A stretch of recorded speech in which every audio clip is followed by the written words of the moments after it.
एक दफा का जिक्र है, आयशा एक बार में लोगों के सामने डांस करती थी। चमकती रोशनियां, ऊंची आवाजें और लोगों की चीखें, लेकिन इसके दिल में एक अजीब सी खुलाहुश थी।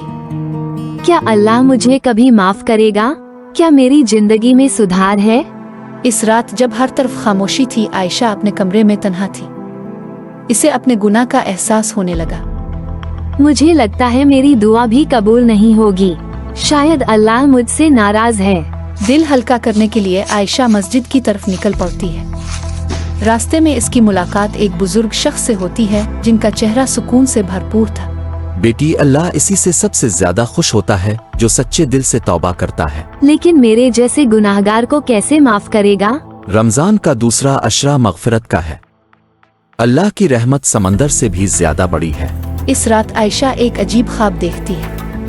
एक रोशन रास्ता जहां 3 मनाजिर इसे दिखाए जाते हैं। अगर सच्चे दिल से तौबा करती है तो अल्लाह की रहमत तेरी इंतजार कर रही है। आयशा देखती है एक चूर जो अपने गुनाहों पर शर्मिंदा है और गरीबों में माल बांट कर तौबा करता है। अल्लाह उसे माफ करता है जो सच्चे दिल से पछताता है।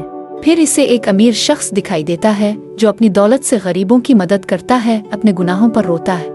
जो अपने गुनाहों का एहसास करे और सुधार की राह चुने, उसे अल्लाह माफ करता है।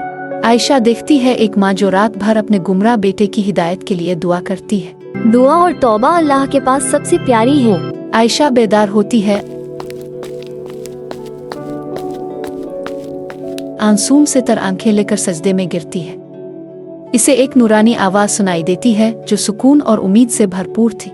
या अल्लाह, मुझे माफ कर दे, मैं सच्चे दिल से तौबा करती हूँ। तेरी तौबा कबूल हुई बेटी, अल्लाह की रहमत तेरी मुंतजिर है।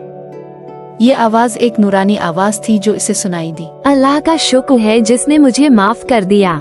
इस रात के बाद आयशा ने अपनी जिंदगी बदल दी। रमजान के हर दिन इबादत, दुआ और अच्छे अमाल में गुजरने लगे। एक दिन मस्जिद से निकलते हुए इसे वो बुजुर्ग शख्स फिर मिलते हैं। बेटी, देखा, अल्लाह की रहमत से कोई महरूम नहीं रहता। शुक्रिया, आपने मेरी जिंदगी बदल दी। Thanks for watching and subscribe to our channel. Don't forget to like and share.